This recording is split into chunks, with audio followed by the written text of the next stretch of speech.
Hi. I know everybody's been really curious about my conversion story, so I thought I'd go ahead and finally tell it. I thought I'd do a recording on my conversion story since I really like doing my first YouTube video. I don't know how well I can tell it, but I will try the best that I can. I think I will start with a little bit of history. Um, First of all, I was born to a mother who I believe, I don't know a lot about my mom because she died when I was really young. I believe that my mother was Catholic. I remember going to a Catholic church in France with my mom when I was little. I believe my mom was Catholic. And my father he's dead now, he was Jewish. And then my father remarried a Jewish woman when I was seven years old. So I was raised by two Jewish parents. My father and my stepmother were very secular. They did not do Shabbos or kosher. They did Passover and Hanukkah, but they also did Christmas. My father didn't see Christmas as a Christian holiday. He saw it as an American holiday. You know, he saw it as like an American tradition. My father was very cultural. He was very proud to be Jewish. He was a big Zionist. He visited Israel when I was a child. I remember watching all the time about Israel on the TV, like watching constant stuff about people making Aliyah. I remember I used to watch this thing on TV about this rabbi who used to help the Russians make Aliyah. My father was Russian. And my father used to bring me back gifts from Israel. And I never knew anything about the Palestinians, though. My father never mentioned Palestinians or Muslims. I never knew the word. I never heard the word Muslim or Palestinian when I was a child. Just thought I'd throw that in there. But you know, my father was very proud that he was Jewish. My father used to point to people on the TV and say, that person's a Jew, that person's a Jew, and you're a Jew too. My father always told me I was Jewish. I always had a strong Jewish identity when I was a kid. When I was a kid, I used to go to school and they used to call me cheap Jew and dirty Jew. And I faced a lot of anti-Semitism when I was a kid. I was very much disliked in school because I was Jewish. So from a very early age, I learned that Jews were disliked. And when I was about 7 years old, the Holocaust stories started at home. I remember that my stepmom would talk about, Hitler making Jews' skin into lampshades, and my father talked about the underground city that Hitler was going to make, um, for the I guess it was the Aryan nation, or like the perfect race or whatever. And I used to have nightmares about Hitler. Like, I don't know, I guess I believed in my mind that he was still alive. Like, I was so scared that Hitler was going to come and get us, because my father and my stepmom talked about the Holocaust constantly. So, but anyway, so that was my childhood growing up. I kind of had an interesting relationship with my parents that I don't want to get too much into.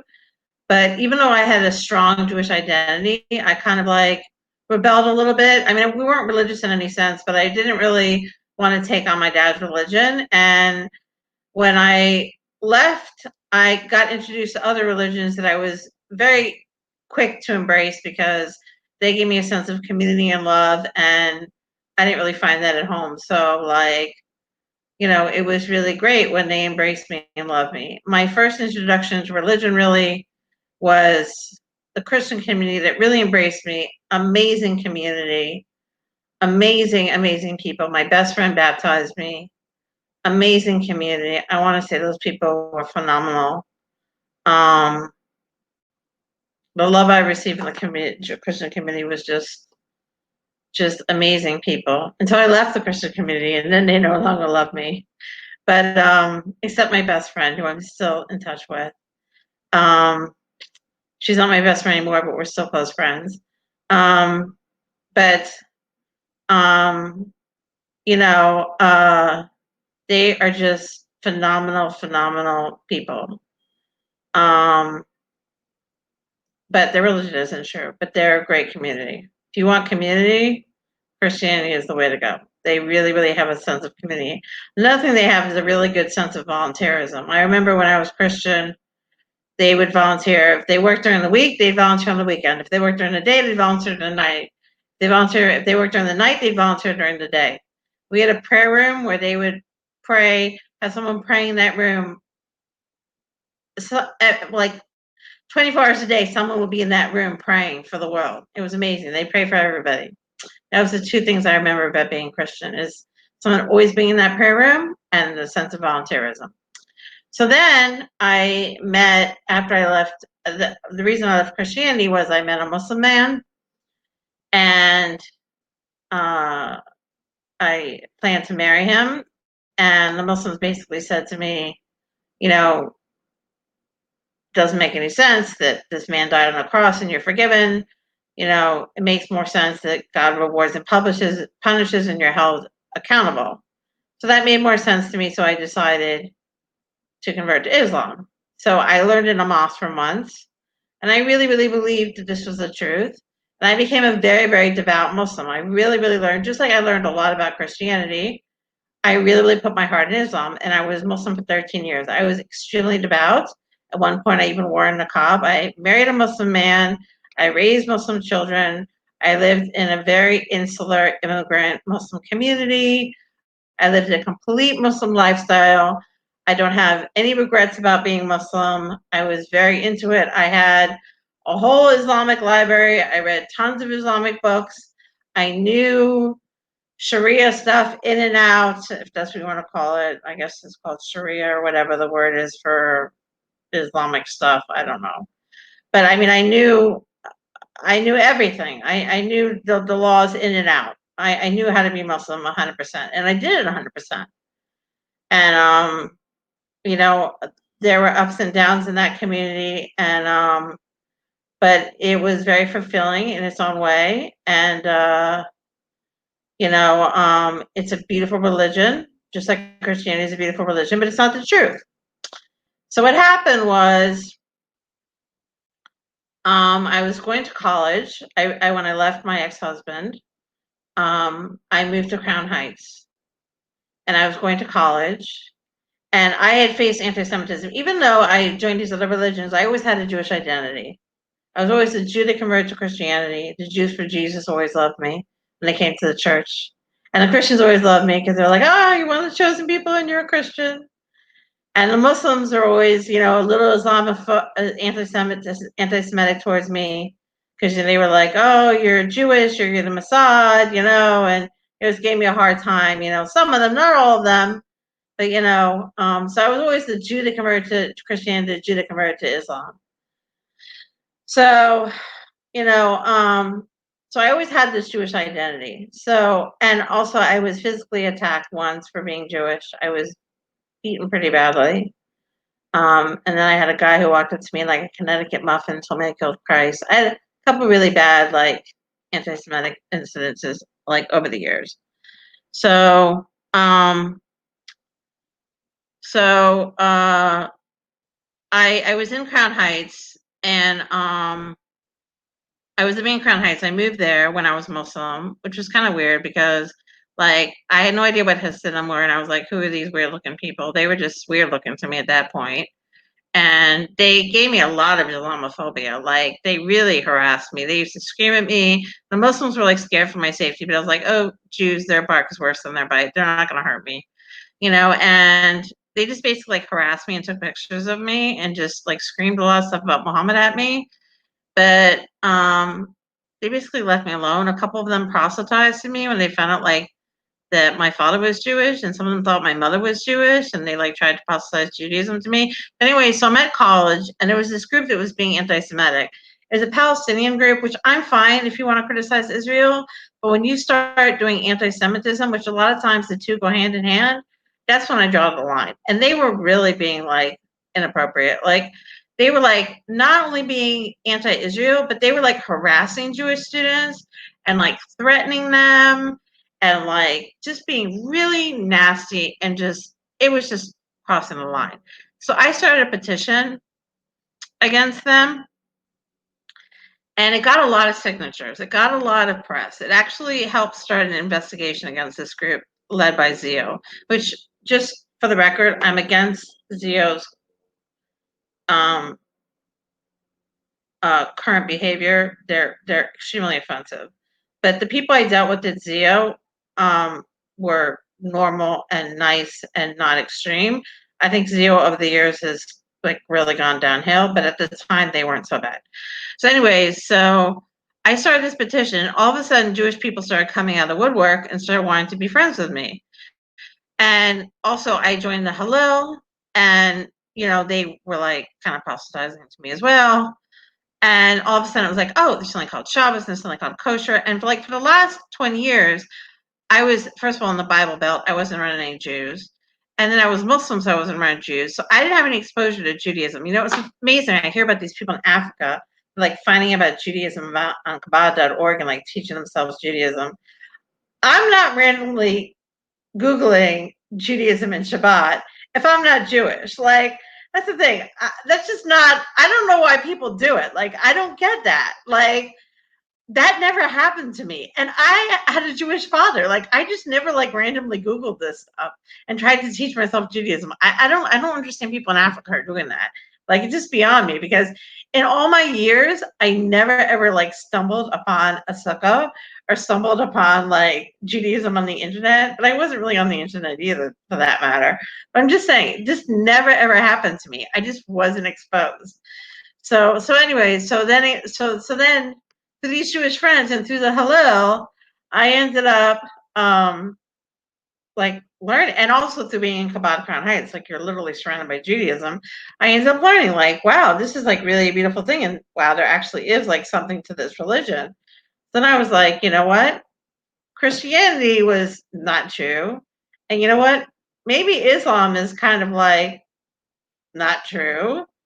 And maybe Judaism is the truth. And then I came to the realization that I think Judaism is true, and I want to find out more. So I started looking into converting. So I was like really an action person. I always tell people who are trying to convert, you got to be an action person. You got to be proactive.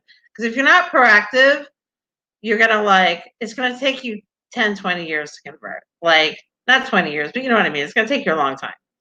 So it was really funny. My experience with trying to convert was kind of a hilarious one, looking back on it, because I literally didn't know anything about Jewish denominations. So I literally went to like all the denominations I wasn't supposed to go to first to have a legit conversion. I went to the conservative. I went to all these places. Sorry if I'm offending anybody who's had a conservative conversion and thinks that's legit. But if you live in an ultra Orthodox neighborhood, it isn't. So I go to all these different rabbis, and it's so funny because all the ones that wouldn't have been accepted in my neighborhood literally turned me down. Like, some of them thought I wasn't sincere. Some of them, and thought I would go back to Islam. Some of them didn't like that I had been different religions.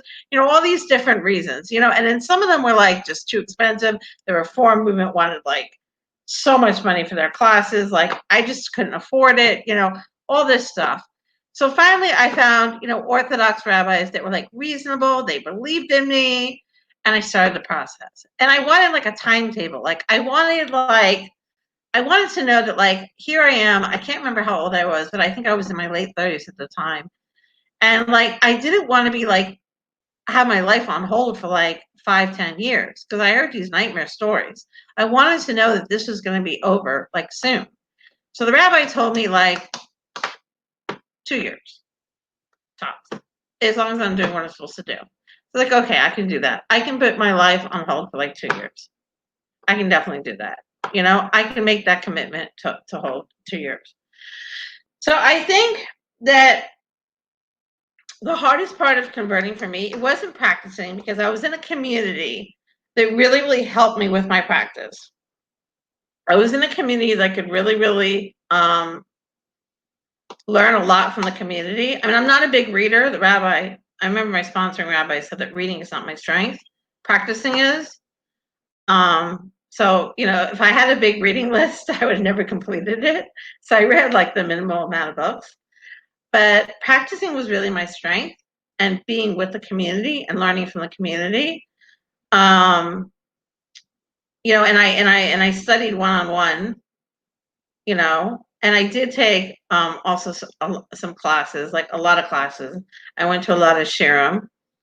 I studied one-on-one with the rabbi, and I also went to classes. And also Hebrew was a struggle with me, but I highly recommend for people who are converting that they take I think it's called the National Jewish Outreach Program. they take the Hebrew crash course, which is a 5-part class. Take it like as many times as you need to. I took it like 3 times. And then I got a private Hebrew tutor who wasn't even in my city, but we did it over the phone, and it was incredible. It was amazing. Like, I'm still not good at Hebrew because I don't practice. So if you don't practice, you lose it. But I was able to learn enough Hebrew to convert. So it was very, very useful to me because learning another language later on in life is very hard. So I needed to learn Hebrew, and I really struggled with that. But for me, it was all about practicing and all part of being part of the community. And at first, the community really didn't embrace me because I was an ex-Muslim, and they knew me as this woman who wore niqab. And now all of a sudden, I wanted to be Jewish. And like I said, I was a scary niqab lady, and now I wanted to enter the Chabad community, and they were really apprehensive. I found a welcoming synagogue. I found 2 very welcoming synagogues, and I found some really, really cool people in the community. And also, you only have to be like in your immediate locale, like during Shabbos and Yom Tov. You can also find stuff outside the community to go to. So I went to a lot of events that were in other communities, and I really connected with a lot of awesome people. And I really connected myself with Judaism and being Jewish. And I really made my entire life, like everything I did was about being Jewish. My work, my play, my everything was about being Jewish. Everything was surrounded, everything was Judaism. So, if tomorrow someone said you can't do Judaism anymore, I would be completely lost because my whole life is like Jewish. Like everything in my life has something to do with Judaism. My friends, what I do, my leisure activity, everything, my food, everything has to do with Judaism. So it's a lifestyle. I have a few things now like that aren't directly connected, but for the most part, I would say 90% of my activities are directly connected with Judaism. So yeah.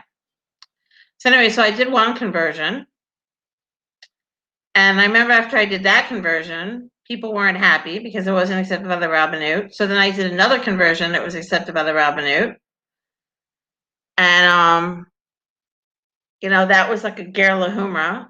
So it wasn't that big of a deal. They just made me learn a couple of extra things, and then they put like their stamp of approval on it. I want to say the hardest part of being an ex-Muslim Jewish convert and a patrilineal Jew is the fact that it's very insulting when people tell a patrilineal Jew that they weren't Jewish to begin with, like at all. Like if you want to say I wasn't halakhically Jewish, fine. But when people say you weren't Jewish at all, it's very insulting because I don't remember ever not being Jewish. And people say, "Oh, you weren't Jewish at all." It's like, come on, give me a break. My whole life, there wasn't a time when I remember not identifying as Jewish. I just can't even describe how that makes me feel. And also being an ex-Muslim, like whenever I meet Jews, most Jews, not all Jews, they dump like all their complaints about Islam on me. Every single complaint they have against Islam, they dump on me.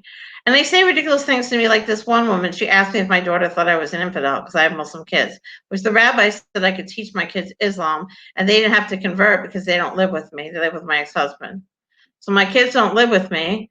So I'm teaching them Islam and they didn't have to convert. And I don't proselytize them because they're non-Jews. But, my kids don't think of me as an infidel, by the way. They don't even use the word infidel. But and then I had another guy who asked me if I was an Islamic sex slave when I was Muslim. Just the things that come out of people's mouths. And they don't even care if they're being offensive, And then, I always get the comments about Muslims being terrorists and all Muslims being their wives. And, people just are so offensive. And they don't even think, like, I'm their friend. And, if they're offending me, they just assume because I'm an ex-Muslim that, like, it doesn't bother me, or maybe they don't assume, maybe they just don't care, because their hatred for Muslims or whatever. I don't know, but it's so highly offensive. And, like, they just keep on saying it. So it's, it is what it is, And then sometimes they're just so biased against me. They think I can never really be a true Jew since I'm an ex-Muslim. Like, oh, I'm never going to be a legit Jew. Like the amount of questioning in my conversion. Like I literally had a Facebook group created about me where people question my conversion, question if I was really Jewish. I mean, I won't even say who my Beis Din was on here because people will literally probably harass the rabbis. People have literally harassed me so much. First, people said I had a conservative conversion. Then people said I didn't have a legit Orthodox conversion. People have been trying to prove for years that I'm not really Jewish, which I've gotten to the point where I don't even care anymore. People want to say I'm not Jewish, say I'm not Jewish. It doesn't matter because the people that are really important accept me. And I just don't have the energy for it anymore. Like, it's not even important. There's so many people out there. Like, the haters don't even matter, If one person hates me, the next person will like me, It's just so much drama. And those people who are like that, who wants them around you anyways? Who wants those kind of people in their life? Like those ignorant people, nobody wants to be friends with them anyways. I mean, maybe their own crowd does, but I don't want to be around those kind of people. Like they're so negative. They're so freaking negative.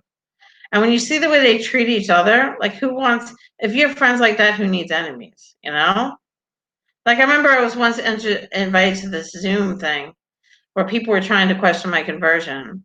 And I left it right away. But if you see the way those other people treat each other in the Zoom thing and how they're always trying to get something to use against the other one, why people even hang out with those people, it's just beyond me, And people who scrutinize converts, like, why would you want to do that to someone? Why would you want to be nasty?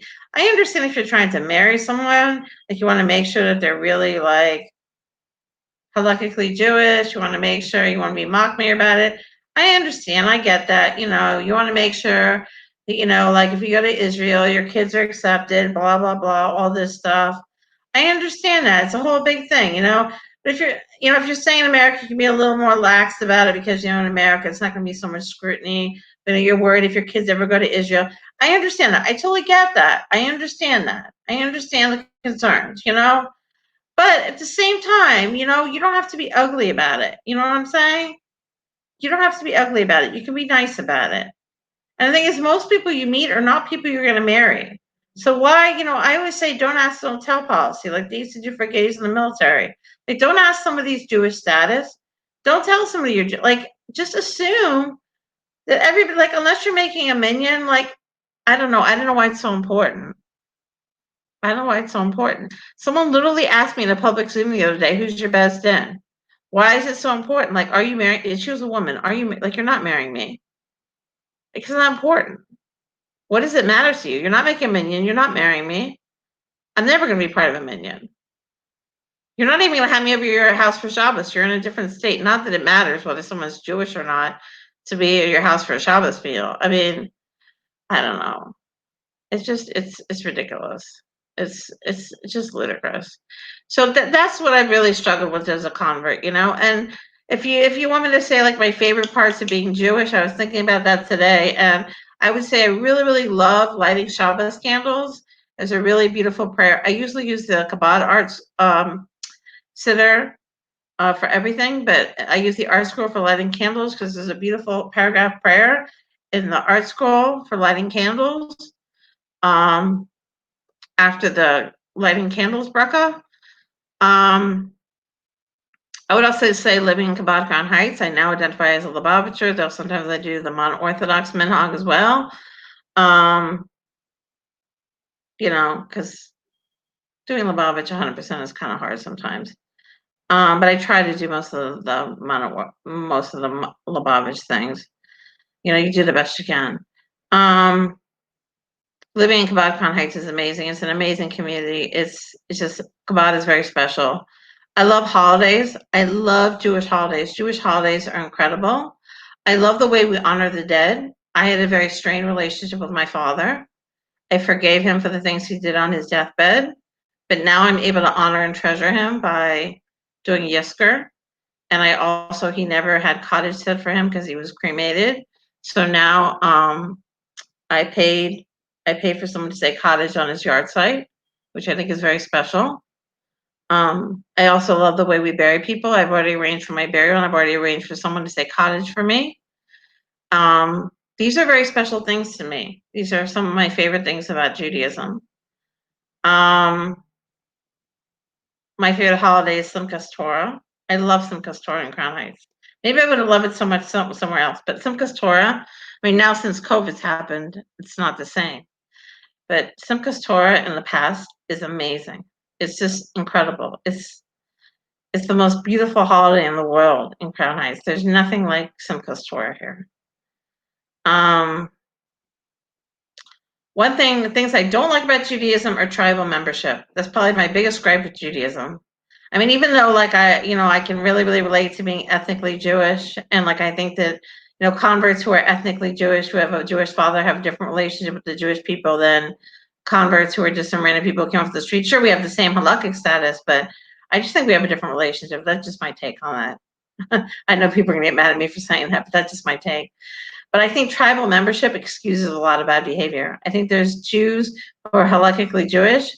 It's one thing if you're like a secular Jew and like you're culturally Jewish, that's one thing. But it's another thing if you're like tribal membership, like you're Jewish and you've like converted to another religion, but people are still trying to get you back, even though you're like, I'm not Jewish, I'm going to be Muslim, or I'm going to be Christian, or I'm going to be atheist, and screw you Jews, and people are still trying to get you back. Or you're like a real asshole, but people are still giving you money and still being good to you just because you're Jewish. Like tribal membership excuses a lot of bad behavior. We let people get away with things just because they're Jewish that we would never let a non-Jew get away with. And that really irritates me. Like I know some seriously screwed up people that are literally getting away with stuff just because they're Jewish. Like, just because we have a real sense of Ahavas Yisrael, I don't know if I'm pronouncing that right. Like, I don't know. Like, we would never let a non-Jew walk all over us the way that some of these Jews do. So that's one thing I hate about Judaism. Another thing I hate about Judaism, and every religion does this, is the way we other people. And Islam and Christianity is guilty of this too. Like, we other people, not all Jews do it, but the Orthodox and the ultra-Orthodox has a tendency to other religions. Other non-Jews. We have a tendency to have that. Some people have that chosen people syndrome. Also, proselytizing the 7 Noahide laws. I don't understand why any non-Jew would listen to us tell them how to live their lives, but not join our religion. Like, don't join our religion, but we're going to tell you how to live your life according to Judaism. What the fuck? Like, really? That's crazy. I mean, I know it's just common sense, the stuff we're telling them to do, and they would probably do it anyways, but like, why would anybody listen to you? Like, you got no community coming, you got no religion coming, but do this stuff anyways because it's good stuff. That's just nonsense to me. And it's so annoying to hand them tons and tons of cards and try to tell them common sense stuff like don't kill and don't steal. Like, that's the meaning. Like, don't you think they know to do that anyways? I don't know. That's a few things that really irritate me about Judaism. Just a few things I can think of off the bat. Yeah, just off the top of my head stuff. And the conversion process, I think the conversion process with Islam is too quick, instant conversions.